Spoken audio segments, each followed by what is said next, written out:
లేఖనాల అధి లేఖనాల అధికారానికి పైన మన అనుభవ జ్ఞానాన్ని పెడితే దాన్ని మిస్టిసిజం అంటాం. ఇప్పుడు కొంచెం మీకు బోర్ కొట్టొచ్చు. కొంచెం హిస్టరీ మాట్లాడుకుందాం. అంటే ఇది ఎలాగ ఎవాల్వ్ అయింది అనేటట్టు. దానికంటే ముందు మిస్టిసిజంలో ఉన్న మెయిన్ 2 కీ రోల్స్ ఏంటంటే, ఒకటి దేవుణ్ణి అర్థం చేసుకోవడం గాని, దేవుని గూర్చిన సమాచారం గాని, దేవుని రాజ్యం గూర్చిన సమాచారం గాని, మనకి లేఖనాలను బట్టో, డాక్ట్రిన్ బట్టో, బైబిల్ స్టడీని బట్టో కాదు గానీ, మన ఫీలింగ్స్‌ని బట్టి, దర్శనాలను బట్టి లేదా ఆహ్, ఏమంటారు? మన పర్సనల్ ఎక్స్‌పీరియన్సెస్‌ని బట్టి దేవుడిని అర్థం చేసుకోవచ్చు అనేటట్టు ఒక కాన్సెప్ట్ ఉంది. ఇంకో ఇంపార్టెంట్ విషయం ఏంటంటే, ఈ మిస్టిసిజం గురించి. ఇక్కడ దేవుణ్ణి అర్థం చేసుకోవాలంటే, దేవుడు ఆత్మై ఉన్నాడు గాబట్టి, ఆయన శరీరుడు కాదు గాబట్టి, మనం ఈ శరీరంలో ఉన్న ఈ మనసుని ఆధారం చేసుకొని, బుర్ర పెట్టి దేవుణ్ణి అర్థం చేసుకోవాలంటే సాధ్యపడదు అనేటట్టు బోధ మిస్టిసిజం. మీకు అర్థమైందో లేదో నాకు తెలీదు గానీ, మరొకసారి నుంచే కాదు, డాక్టర్ నుంచే కాదు, థియాలజీ నుంచే కాదు, మన ఫీలింగ్స్ మీద, లేదా దర్శనాల మీద, లేదా మన పర్సనల్ ఎక్స్‌పీరియన్సెస్‌తో దేవుడిని అర్థం చేసుకోవచ్చు అనే బోధ మిస్టిసిజం. దాంట్లో రెండో కోణం ఏంటంటే, ఇక్కడ హ్యూమన్ ఇంటెలెక్చువల్‌కి వాల్యూ ఏం ఉండదు. అంటే మనం దేవుడిని అర్థం చేసుకోవాలంటే, దేవుడు ఆత్మ గాబట్టి, ఆయన్ని ఈ ఈ శరీరానికి సంబంధమైన ఈ బుర్రతో అర్థం చేసుకోవాలంటే కుదరదు. కాబట్టి దేవుడిని అర్థం చేసుకోవాలంటే ఈ బుర్రని, మన లాజిక్‌ని, రేషనల్ థాట్స్‌ని ఇవన్నీ పక్కన బెట్టి, అటు తర్వాత దేవుడిని అర్థం చేసుకోవాలంటే అప్పుడు దేవుడు అర్థమవుతాడు అనే ఐడియాలజీ కలిగింది మిస్టిసిజం అనమాట. ఇదేంటో చూద్దాం. మిస్టిసిజంలో 3 ఫేజెస్ ఇప్పుడు మీకు చెప్తాను. మీరు కొంచెం బోర్ కొట్టినా అలా వినండి. ఇది ప్రసంగం గాదు. ఒక బైబిల్ స్టడీ. చివరికొచ్చేసరికి మీకు క్లారిటీ వస్తది. ఓకే. ఫస్ట్ మనం మాట్లాడుకోబోయేది the charismatic movement. Charismatic movement ఏంటంటే, మనిషి మెదడు వాడి, అంటే బుర్ర వాడి, తన తెలివిని వాడి, తన లాజిక్‌ని వాడి దేవుణ్ణి తెలుసుకోలేడు అనే ఒక సిద్ధాంతం లాంటిదనమాట. మీకు అర్థమైందా? మనిషి జ్ఞానాన్ని వాడి, తెలివిని వాడి, తన లాజిక్, రీజనింగ్ వాడి దేవుణ్ణి అర్థం చేసుకోలేడు. మరి ఎలా అర్థం చేసుకోవాలంటే, అనుభవ జ్ఞానం ద్వారా దేవుణ్ణి అర్థం చేసుకోవాలి అనే ఐడియాలజీ కలిగింది మిస్టిసిజం. చారిస్మాటిక్ మూవ్‌మెంట్ అనేది ఎలా స్టార్ట్ అయిందంటే, దాంట్లో ముఖ్యంగా ఆ టైంలో ఎక్కువ వినబడింది ఏంటంటే, బాగా పాపులర్ అయింది ఏంటంటే, హెవెన్ టూరిజం. హెవెన్ టూరిజం అంటే ఏంటంటే, చాలామంది జనాలు నేను పరలోకానికి వెళ్ళి మరలా తిరిగొచ్చాను, ఇది నా సాక్ష్యం. లేదా నేను నరకానికి వెళ్ళి తిరిగొచ్చాను, ఇది నా సాక్ష్యం అనేటట్టు అప్పట్లో చాలా ఎక్కువ పాపులర్ అయిందనమాట. హెవెన్ టూరిజం అంటారు దాన్ని. ఇంకా వరుస పెట్టి వాళ్ళు ఇలాగా నేను పరలోకం వెళ్ళాను, నేను నరకానికి వెళ్ళానని చెప్పడం, ఆ సాక్ష్యాల్ని టెలికాస్ట్ చేయడం, పుస్తకాలు రాసి పడేశారు. వాళ్ళ జీవితాలను దాని మీద కట్టేసుకున్నారు. ఇలా దీని పునాదనమాట ఇది. స్టార్టింగ్‌లో చారిస్మాటిక్ మూవ్‌మెంట్ ఎలా స్టార్ట్ అయిందంటే, ఇలా హెవెన్ టూరిజం అని ఒక వింత ఈ దాన్ని పబ్లిక్ మీద వదిలారు. నేను పరలోకం వెళ్ళానని ఒకళ్ళంటారు, నేనేమో నరకానికి వెళ్ళానని ఒకళ్ళంటారు, నేనేమో గాఢాంధకారంలోకి వెళ్ళి మళ్ళీ వచ్చానంటారు. ఇలాంటి సాక్ష్యాలు పుట్టుకొచ్చాయనమాట. అలాగా మొదలైంది ఈ చారిస్మాటిక్ మూవ్‌మెంట్. తర్వాత కన్నడలో ఉన్న ఒక బేతర్ చర్చ్‌లో సోజో మినిస్ట్రీ అని స్టార్ట్ అయింది. సోజో మినిస్ట్రీ అంటే ఏంటంటే, మీరు గమనించండి, మొత్తం మన బైబిల్ స్టడీ ఏంట్రా అని అంటే ఒక్క ముక్కలో చెప్పాలంటే, బైబిల్ లేఖన అధికారానికి పైన అనుభవ జ్ఞానాన్ని పెడితే దాన్ని మిస్టిసిజం అంటాం. దాన్ని ఆలోచిస్తున్నాం మనం. అది తర్వాత ఇంకా ఎలా డెవలప్ అయిందంటే, విజువలైజేషన్ టెక్నిక్స్ అని ఈ కన్నడలో ఉన్న బేతల్ చర్చ్ వాళ్ళు సోజో మినిస్ట్రీ అని ఒకటి స్టార్ట్ చేశారు. దీన్ని మీకు వివరించాలంటే, మీకు లేఖనాలతో పని లేదు, మీకు థియాలజీ అక్కర్లేదు, మీరు బైబిల్‌లో ఏం చదవక్కర్లేదు. కానీ దేవుణ్ణి ఎలా మీరు ఎన్‌కౌంటర్ చేయాలంటే, జస్ట్ అలా కళ్ళు మూసుకొని, పరలోకాన్ని ఊహించుకొని, దేవుణ్ణి ఊహించుకొని, అలా మీ ఊహల్లో నుంచి, మీ విజువలైజేషన్ నుంచి దేవుడితో మాట్లాడొచ్చనమాట. మీకు అర్థమవుతుందా నేను చెప్పేది? మీకు బైబిల్ తెలియక్కర్లేదు, థియాలజీ తెలియక్కర్లేదు, మీకు ఆ హార్డ్ స్టఫ్ అంతా ఏం అక్కర్లేదు మీకు. కానీ మీరు దేవుడితో ఎలాగా మాట్లాడొచ్చంటే, విజువలైజేషన్ టెక్నిక్స్ అని ఒకటి కొత్తగా ఏమంటారు ప్రపోజ్ చేశారు. ఈ బేతు చర్చోళ్ళు. అదేంటంటే, మీరు జస్ట్ అలా వచ్చి మందిరంలో కూర్చొని కళ్ళు మూసుకొని, ఏడుస్తూ ప్రార్థన చేస్తూ, జస్ట్ అలాగ పరలోకాన్ని ఏమంటారు ఊహించుకొని, ఆ పరలోకంలో ఉన్న దేవుడితో మాట్లాడొచ్చు అనే బోధ కింద ఏమంటారు రూపాంతరం చెందిందనమాట. ఇంకా ఈళ్ళు అదే చర్చలు తీసుకొచ్చిన మరొక విచిత్రమైన సిద్ధాంతం ఏంటంటే, గ్రేవ్ సోకింగ్.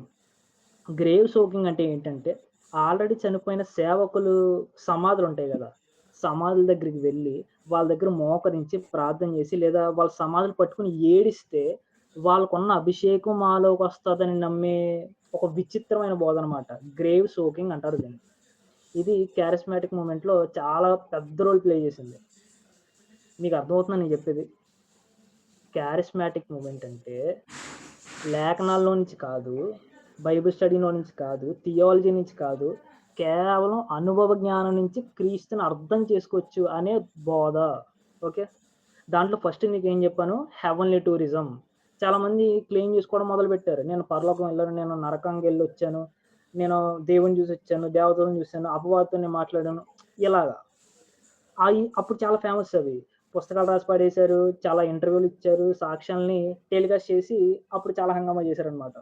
అది ఎలాగా ఎవాల్వ్ అయిందంటే ఏమంట గైడెన్ గైడ్ ఇమేజరీ, విజువలైజేషన్ టెక్నిక్స్ అని మొదలుపెట్టి, ఇక బైబిల్‌తో సంబంధమే లేకుండా జస్ట్ మందిరంలోకొచ్చి కళ్ళు మూసుకొని ఏడుస్తూ ప్రార్థన చేస్తే దేవుడితో మాట్లాడొచ్చు. ఎలా మాట్లాడతారు? ఊహించుకోవాలి. ఫస్ట్ పరలోకం ఉన్నదని ఊహించుకొని జస్ట్ అలాగా దాన్నేమంటారు మెడిటేషన్ లాగా కళ్ళు మూసుకొని అలా సైలెంట్‌గా ఉండి, పరలోకాన్ని ఊహించుకొని అటు తర్వాత పరలోకంలో ఉన్న దేవుడితో మాట్లాడే టెక్నిక్ అన్నమాట. చాలా వింతగుంది కదా మీకు? ఇంకపోతే గ్రేవ్ సోకింగ్ అని. చనిపోయిన సేవకుల సమాధుల దగ్గరికెళ్ళి, వాళ్ళ దగ్గర మోకరించి ప్రార్థన జేసి, అక్కడుండి ఏడ్చి ప్రార్థన జేస్తే, వాళ్ళ దగ్గరున్న ఆహ్, అభిషేకం మాలోకి వస్తాది అని నమ్మే ఒక విచిత్రమైన సిద్ధాంతాన్ని తీసుకొచ్చారు ఈ బేరులు దర్జోళ్ళు. అయితే అపోస్తలుడైన పౌలు స్టాండింగ్ ఏంటంటే, కొరింథీయులకు రాసిన పత్రిక 2వ అధ్యాయం 12 అధ్యాయంలో, 2 కొరింథీయులకు రాసిన పత్రిక 12వ అధ్యాయంలో మనం చూస్తాం. మూడో ఆకాశానికి ఎక్కిపోయినప్పుడు అని మాట్లాడతాడు గదా! మూడో వ్యక్తి కింద థర్డ్ పర్సన్ వ్యూలో మాట్లాడుతూ ఏమంటాడంటే, అక్కడ నేను వచింప సఖ్యము కాని విషయాల్ని చూసాను. అవి ఏమంటారు? అవి ఎవరు చెప్పడానికి నేను అనుమతించను అంటాడు. అంటే తను చూసినవేంటంటే, వచింప సఖ్యము కాని విషయాలు. వచింప సఖ్యము కాని విషయాలంటే చెప్పగలడనా? చెప్పలేడనా? చెప్పలేడంట. ఇకపోతే ఎవడైనా చెప్పగోరితే చెప్పకూడదని అడ్డుకట్ట వేశాడు. ఇది అపోస్తలుడైన పౌలు స్టాండింగ్ మనకు బైబిల్‌లో చూసింది. కానీ వీళ్ళేంటంటే పరలోకానికి వెళ్లారంట. అక్కడ థాంక్స్ అక్క. పరలోకానికి వెళ్లారంట. అక్కడ దేవుడిని చూసామని చెప్తారు. నరకానికెళ్ళాం. అక్కడ అపవాదిని చూసానని చెప్తారు. ఇలాగ విచిత్రంగా ఎవరి టెస్టిమోనీ‌లా చెప్పుకోవడం మొదలుపెట్టి గలీజ్ చేశారనమాట. ఇది ద చారిస్మాటిక్ మూవ్‌మెంట్ అంటారు. ఇలాగా మొదలైందనమాట. అది ఇంకా ఎలా పెట్టిరేగిపోయిందంటే, ఇక మనకు బైబిల్‌తో సంబంధం లేదు. థియాలజీతో సంబంధం లేదు. జస్ట్ మీరు వచ్చి ఏడుస్తూ ప్రార్థన చేయగలిగితే, మీరు జస్ట్ కళ్ళు మూసుకొని పరలోకాన్ని అలా ఊహించుకోగలిగితే, మీరు దేవుడితో మాట్లాడొచ్చు అనే ఒక వింత బోధని పుట్టించారు. ఇకపోతే తర్వాత నేను చూసిన కొన్ని బాప్తిజాల గురించి చెప్తాను. అంతకంటే ముందు ఒకసారి ఈ వచనాన్ని మనం సరిగ్గా ధ్యానిద్దాం. ఎవరైనా చదువుతారా? 2 కొరింథీయులకు రాసిన పత్రిక 12వ అధ్యాయం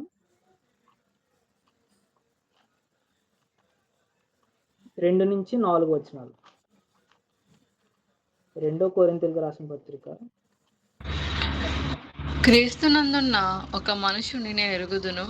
అతడు 14 సంవత్సరముల క్రిందట మూడవ ఆకాశమునకు కొనిపోబడెను.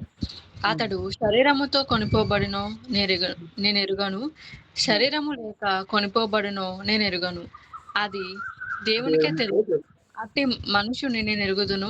అతడు పరదేశంలోనికి కొనిపోబడి వచింప సత్యము కాని మాటలు వినెను. ఆ మాటలు మనుషుడు పలకకూడదు. ఆమేన్. అపోస్తలుడైన పౌలు తనకు జరిగిన ఎక్స్‌పీరియన్స్ గురించి చెప్తున్నాడు. విషయం ఏంటంటే, ఈ విషయంలో ఈ ఎక్స్‌పీరియన్స్‌లో తన అనుభవ జ్ఞానాన్ని రాస్తూ ఎంత ఏమంటారు? ఎంత తగ్గించుకున్నాడంటే, లేదా ఎంత హంబుల్‌గా ఫీల్ అయ్యాడంటే, అపోస్తలుడైన ఈ మాటలు చదివినప్పుడు మనకనిపిస్తది, అపోస్తలుడైన పౌలుకి ఈ విషయం చెప్పడం అసలు ఇష్టం లేదు. ఆ మాటలు చదివినప్పుడు తన గురించి తానే చెప్తున్నప్పుడు ఫస్ట్ పర్సన్‌లో మాట్లాడకుండా, ఎవరో వేరే వ్యక్తిని చూసినట్టు నేనొకడిని ఎరుగుదును అని థర్డ్ పర్సన్ వ్యూలో మాట్లాడుతున్నాడే, ఇది చెప్పడానికి చాలా ఇబ్బంది పడ్డాడు. ఎందుకు ఇబ్బంది పడ్డాడంటే ఆహ్, మూడో వచనం. అట్ అట్టి మనిషిని నేను ఎరుగుదును. అతడు పరదేశంలోనికి కొనిపోయబడి వచింప సఖ్యము కాని మాటలు వినెను. అక్కడ కొన్ని విషయాలు అక్కడ కొన్ని విషయాలు విన్నాడంట. అవి ఎలాంటి విషయాలంటే, వచింప సఖ్యము కాని విషయములు. అంటే అవి వివరించడానికి సాధ్యపడట్లా. మరెందుకు చెప్పుకుంటాడిది అంత ఇబ్బంది పడినప్పుడు? మీకు తెస్సలోనిక పత్రిక గుర్తున్నా, లేదా కొరింథీ పత్రికలో అయినా పౌలు మీద చాలా సార్లు చాలా అలిగేషన్స్ వచ్చాయి. అపోస్తల తత్వాన్ని ప్రశ్నించినప్పుడు తనను తాను మూడో ఆకాశమునకు కొనిపోయబడి వచ్చినోడిని అని చెప్పి తన అధికారం గురించి రాసిన వచనాలివి. అయితే మనం గమనించాల్సిందేంటంటే, వచింప సఖ్యము కాని మాటలు వినెను. ఆ మాటలు మనుష్యుడు పలకకూడదు. కొన్ని మాటలు విన్నాడంట. తిన, పౌలా వాటిని చెప్పలేడంట. అలాగే ఎవడైనా చెప్పగోరినా సరే, చెప్పకూడదని అడ్డుకట్ట వేశాడు. తనంతట తానే అని చెప్పుకోవడానికి ఇష్టపడలా. థర్డ్ పర్సన్ వ్యూలో చెప్పుకున్నాడు. ఇకపోతే విన్న విషయాన్ని చెప్పకపోగా ఎవరైనా చెప్పాలంటే చెప్పకూడదు అని అడ్డుకట్ట వేశాడు. నేనేం చెప్తున్నానంటే, హెవెన్ టూరిజం అన్నది మిస్టిసిజం. ఓకే. మీ అపోస్తలుడైన పౌలు అంతకు మించి దాన్నేమంటారు? అంతకు మించి ఎవిడెన్స్ ఏముంటది? యేసు ప్రభుతో పాటు క్షమించండి. అపోస్తలుడైన పౌలుకి మించి ఏం ఎవిడెన్స్ ఉంటది? ఆ రోజు దమస్క మార్గంలో వెళ్తున్నప్పుడు క్రీస్తు దర్శనం తర్వాత అపోస్తలు అందరికన్నా చివరొచ్చినా సరే అందరిని దూసుకుంటూ వెళ్ళాడు అపోస్తలుడైన పౌలు. ఆయన అంటున్న మాటేంటంటే, నేను మూడో ఆకాశానికి కొనిపోయబడిన తరువాత అక్కడ చూసిన విషయాల్ని నేను చెప్పలేకపోతున్నాను. వచింప సఖ్యము కాని విషయాలను నేను విన్నాను. మరి అపోస్తలుడైన పౌలే చెప్పలేనంటే మరి ఈళ్ళందరూ ఎవరు? మేము పరలోకానికెళ్ళాం, మేము నరకానికెళ్ళాం, మేము అయి చూసాం, ఇవి చూసాం అని క్లెయిమ్ చేసుకుంటున్నారే, సాక్ష్యాలు ఇచ్చి పడేస్తున్నారే. మరి వీళ్ళందరూ ఎవరు? నా మాటలు అర్థమవుతున్నాయా లేదా? అపోస్తలుడైన పౌలుకే చేత కాలేదంటే వేరెవ్వరికీ చేత కాదు. వీటిని నమ్మకండి అని చెప్తున్నాను. ఓకే. తర్వాత ఆ బేతెల్ చర్చ్ గురించి చెప్పాను గదా! ఈ విచిత్రమైన 2 బోధలు పంచారని చెప్పాను గదా! ఆ చర్చ్‌లో జరిగిన కొన్ని బాప్తిజాలు నేను చూసాను. దాంట్లో మీకు 3 చెప్తాను. ఏంటంటే ఆహ్, అక్కడికి బాప్తిజం వచ్చిన వారికి 2 ప్రశ్నలిచ్చారు. ఆ 2 ప్రశ్నలేంటంటే, నీ పేరేంటో చెప్పాలి. నువ్వు బాప్తిజం ఎందుకు తీసుకుంటున్నావో చెప్పాలి. ఓకే. నీ పేరేంటో చెప్పాలి. నువ్వు బాప్తిజం ఎందుకు తీసుకుంటున్నావో చెప్పాలి. ఇవి రెండే ప్రశ్నలిచ్చారాళ్ళు. సరే నేను చూస్తున్నాను. కొంతమంది బాప్తిజం వచ్చింది. ఒకామె వచ్చింది. చిన్న పిల్ల. నాకు తెలిసి 15 సంవత్సరాలు, 16 సంవత్సరాలు ఉంటాయి. నీ పేరేంటంటే పేరు చెప్పింది. బానే ఉంది. పేరు చెప్పిన తర్వాత క్షమించండి. బాప్తిజం ఎందుకు తీసుకోవాలనుకుంటున్నావు? ప్రశ్న. తను తను చూసిన విధానం చూస్తే ఎలాగైతే దేవుడి ప్రేమ అనేది భౌతికమైందైతే, నా మాటలు అర్థమవుతున్నాయో లేదో. దేవుని ప్రేమ అనేది భౌతికమైందైతే దాన్ని తట్టుకోవడం ఈ శరీరం దాన్ని తట్టుకోలేదు అనేటట్టు అటు ఇటు ఊగిపోతుందనమాట. అంటే ఎమోషనల్ అయిపోతుంది. ఇప్పుడు మనకేదైనా ఏమంటారు? మనకు కొన్ని సార్లు శరీరంలో వణుకు పుడతది గదా! మాట్లాడేటప్పుడు. ఏదైనా బాగా కంగారు పడినప్పుడు, లేదా తట్టుకోలేనంత ఏదైనా మన శరీరంలో జరుగుతున్నప్పుడు, అలాగా షేక్ అయిపోతూ ఎమోషనల్ అయిపోతుంది. "నువ్వు ఎందుకు బాప్తిజం తీసుకోవాలంటున్నావంటే" ఏం చెప్పిందంటే, "నేను క్రీస్తుని ప్రేమిస్తున్నాను. ఆయన లేకపోతే నేను ఇది చేయలేను" అనేటట్టు 2 మాటలు చెప్తే, క్రౌడ్ అందరూ చప్పట్లు కొట్టారు. అంతా బానే ఉంది. బాప్తిజం ఇచ్చారు. కానీ ఆమెను చూసినప్పుడు, ఆ చిన్న పిల్లని చూసినప్పుడు నాకేమనిపించిందంటే, తను బాప్తిజం ఎందుకు తీసుకుంటుందో తెలీదామెకి. ఇప్పుడు ఓకే. వచ్చింది. నేను ఐ లవ్ జీసస్ అని చెప్పింది. బానే ఉంది. బాప్తిజం తీసుకుంది. ఓకే. బానే ఉంది. రేపన్న రోజున తను ఏం సాక్రిఫైస్ చేయాలో తెలీదామెకి. ఆమె వైఖరి చూస్తే ఏదో ఒక ట్రాన్స్‌లో నుంచి ఎవరో మంచిగా కౌన్సెలింగ్ ఇస్తే బాప్తిజంకొచ్చినట్టు ఉంది గానీ, రేపన్న రోజు ఏం సాక్రిఫైస్ చేయాలి? ఆ వయసులో ఏం తెలిసుంటది? రేపన్న రోజు ఏం సాక్రిఫైస్ చేయాలో? సువార్తలో ఉన్న ఎలిమెంట్స్ కూడా అర్థం కాలేదేమో అనిపించింది నాకు. అదే విచిత్రం అనుకుంటే తర్వాత ఇంకామొచ్చింది. ఆమొచ్చింది, "నీ పేరేంటంటే?" పేరు చెప్పింది. తర్వాత "ఎందుకు బాప్తిజం తీసుకోవాలనుకుంటున్నావు?" ఆమె ఏం చెప్పింది తెలుసా? "నా జీవితంలో ఏమన్నా కొంచెం పాజిటివ్ ఎనర్జీ యాడ్ అవుద్దేమో, నాకు నా జీవితంలో కొన్ని మేలులు జరుగుతాయేమో అని బాప్తిజం తీసుకుంటుందంట." ఆ మాట చెప్పిన వెంటనే ఆ క్రౌడ్ అంతా ఆహ్, ఆ 2 విచిత్రమైన సిద్ధాంతాలు చెప్పిన ఆ చర్చ్ వాళ్ళు చప్పట్లు కొట్టి హంగామా చేసి బాప్తిజం ఇచ్చారు. అసలు ఆమెకేదైనా సువార్త అర్థమైందంటారా? తన జీవితంలో కొన్ని మంచి కార్యాలు జరుగుతాయని బాప్తిజం తీసుకుంటుందంటే, అటు బోధ ఫెయిల్ అయింది. ఈమె పర్సనల్‌గా తీసుకోవడం కూడా ఫెయిల్ అయింది. ఇది కెరిస్మాటిక్ మూవ్‌మెంట్‌లో స్టార్టింగ్‌లో అన్నమాట. ఎప్పటికి ఇంకా అక్కడక్కడ కనబడుతూ ఉంటుందండి. నేనేం చెప్తున్నానంటే ఆళ్ళకి సువార్త అందలేదు. తర్వాత ఇంకో ఆమొచ్చింది. చాలా విచిత్రం. వీళ్ళందరూ మిస్టిసిజానికి బాధ్యుతులనమాట. తర్వాత ఇంకో ఆమొచ్చింది. పేరేంటి? చెప్పింది. ఎందుకు బాప్తిజం తీసుకోవాలనుకుంటున్నావు? ఈమె ఏం చెప్పింది, పరలోకంలో దేవుడంట ఈమెని ఒక దేవదూతల సమూహాన్ని పరిపాలించడానికి పిలుస్తున్నాడంట. ఎవరు చెప్పుంటారు ఆ మాట ఆమెకి? దేవదూతల సమూహాన్ని పరిపాలించడానికి దేవుడు నన్ను పిలుస్తున్నాడు. ఇది యేసు ప్రభు లేకుండా నేను చేయలేనని చెప్పి ఏడుస్తుంది. వచ్చిన అందరిలో కామన్‌గా ఉంది ఏంట్రా అంటే ఏడుస్తున్నారు ఆళ్ళందరూ. నాకు నిజంగా సువార్త అర్థమై ఏడుస్తున్నారో లేదో, ఆ ఎమోషన్ వాళ్ళకి అప్పిందో నాకు తెలీదు గానీ, వచ్చిన ప్రతి ఒక్కళ్ళు ఏడుస్తున్నారు. ఈమె ఏం చెప్పింది, ఆ దేవదూతల సమూహాన్ని పరిపాలించడానికి యేసు ప్రభు పిలుస్తున్నాడంట. అందుకు బాప్తిజం తీసుకుంటుందంట. ఎంత హంగామా అనిపించిందంటే నాకక్కడ. తీసుకుంటున్న ఒక్కడికి కూడా ఎందుకు బాప్తిజం తీసుకుంటున్నారో తెలీదు. సువార్త అందలేదు. మరి బాప్తిజం వరకెలా వచ్చారు? Charismatic movement. నువ్వు ఒక రెగ్యులర్ క్రిస్టియన్‌గా ఉదాహరణకి ఇక్కడ ఆంధ్రాలో ఇప్పుడు మనం ఒక బాప్తిజం తీసుకోవాలనుకో, మన మన ఆలోచనలు ఎలా ఉంటాయి? అరే! ఇప్పుడు క్రిస్టియన్ అయ్యానంటే బాప్తిజం తీసుకున్నానంటే ప్రతిరోజు బైబిల్ చదవాలి, ప్రతిరోజు ప్రార్థన చేసుకోవాలి. చెడు అలవాట్లన్నీ మానేయాలి, సినిమాలకెళ్ళకూడదు. ఇలాగ ప్రెషర్ ఫీల్ అవుతాం మనం కదా! ఇక్కడ బాప్తిజం తీసుకోవాలంటే. అక్కడ అలా కాదు.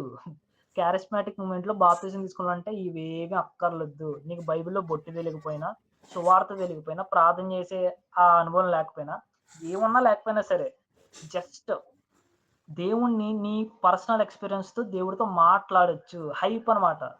డై ఇప్పుడు మీరు చెప్పండి. దేవుడితో మీరు డైరెక్ట్‌గా ప్రతిరోజు మాట్లాడొచ్చంటే మీకు ఎక్సైట్‌మెంట్ ఉంటదా? ఉండదా? దేవుడితో ప్రతిరోజు పర్సనల్‌గా మాట్లాడొచ్చంటే, ఆయన స్వరం మీకు ఇనబడతదంటే మీకు ఎక్సైట్‌మెంట్ ఉంటదా? ఉండదా? చెప్పండి.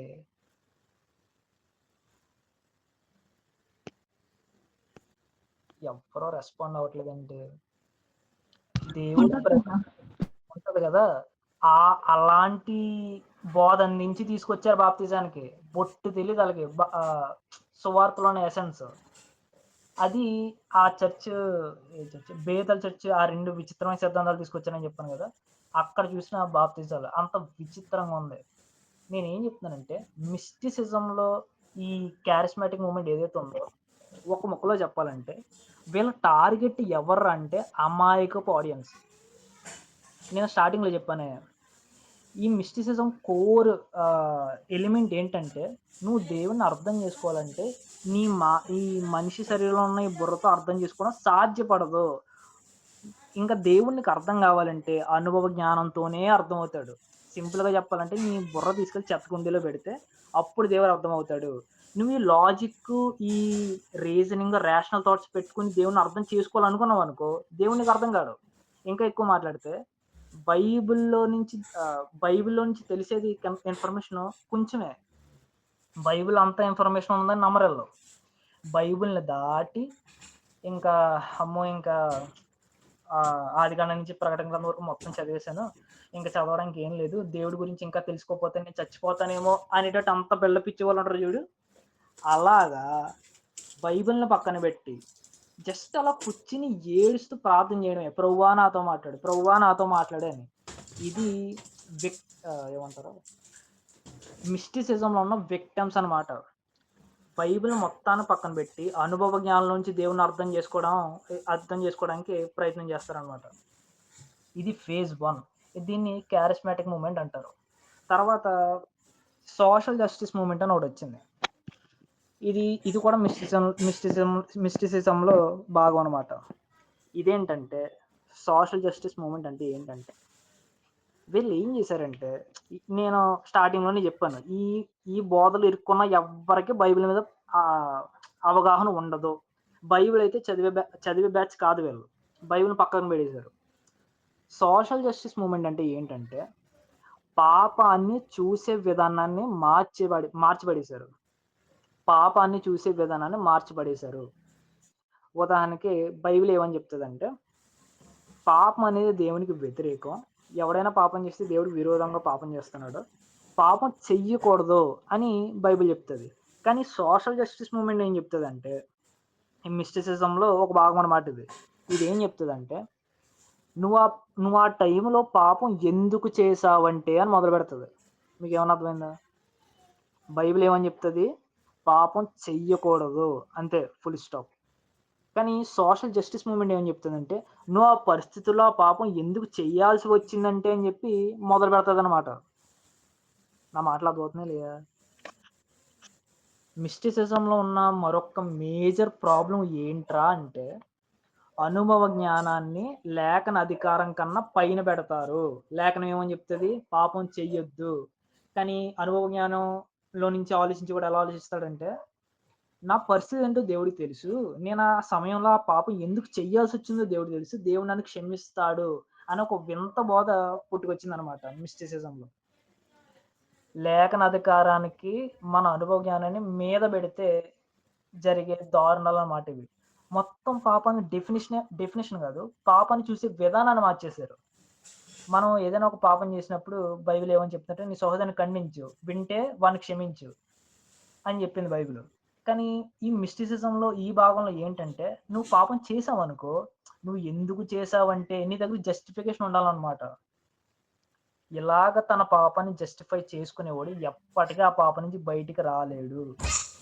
ఇది మిస్టిసిజం ఆఫర్ చేసిన ఒక విచిత్రమైన స్టాండింగ్ అనమాట. నీ పర్సనల్ ఎక్స్‌పీరియన్స్ దేవుడికి తెలుసు కాబట్టి, నీ అనుభవ జ్ఞానాన్ని బట్టి ఆ సమయంలో, ఆ టైంలో ఆ పాపం ఎందుకు చేశావో దేవుడికి తెలుసు. దేవుడు క్షమిస్తాడు అనే ఒక విచిత్రమైన కోణం అనమాట. దీన్ని సోషల్ జస్టిస్ మూవ్‌మెంట్ అంటారు. దీంట్లో రెండో భాగం గూడా ఉంది. అదేంటంటే, మీకు లోకంలో సోషల్ జస్టిస్ మూవ్‌మెంట్ అంటే ఒక ఉదాహరణ చెప్తాను. అప్పుడు మీకు బాగా అర్థమవుద్ది. అదేంటంటే, జెండర్ ఈక్వాలిటీ అంటే తెలుసా మీకు? జెండర్ ఈక్వాలిటీ మూవ్‌మెంట్ వచ్చింది. అదేంటంటే, ఒక మగాడు కూలి చేసిన దానికి, ఒక ఆడామె కూలి చేసిన దానికి వాళ్ళిద్దరికి ఇచ్చే జీతంలో తేడా ఉంటది. మగాడికి ఎక్కువ పే చేస్తారు. ఆడదానికి తక్కువ పే చేస్తారు. అయితే జెండర్ ఈక్వాలిటీ మూవ్‌మెంట్ ఏంటంటే, ఇద్దరికి సమానంగా పే చేయాలి. లేదా మగవాళ్ళకి పురుషులకి, స్త్రీలకి సమానమైన హక్కులు తీసుకురావాలి.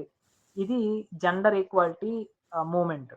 ఇది మీకు అర్థమవుతే, సోషల్ జస్టిస్ మూవ్‌మెంట్‌లో రెండో భాగం ఏంట్రా అంటే, ఎంతమంది మగ పాస్టర్లున్నారో అంతమంది ఆడవాళ్ళు కూడా పాస్టర్ తత్వం చెయ్యాలి అని తీసుకొచ్చారు. ఓకే. ఇప్పుడు ఇది మళ్ళీ సెపరేట్ పెద్ద టాపిక్ అయిపోతలేండి. ఒక ముక్కలో చెప్పాలంటే, దేవుడు మగాళ్ళకి ఇవ్వాల్సిన బాధ్యత మగాళ్ళకిచ్చాడు. ఆడవాళ్ళకి ఇవ్వాల్సిన బాధ్యత ఆడవాళ్ళకిచ్చారు.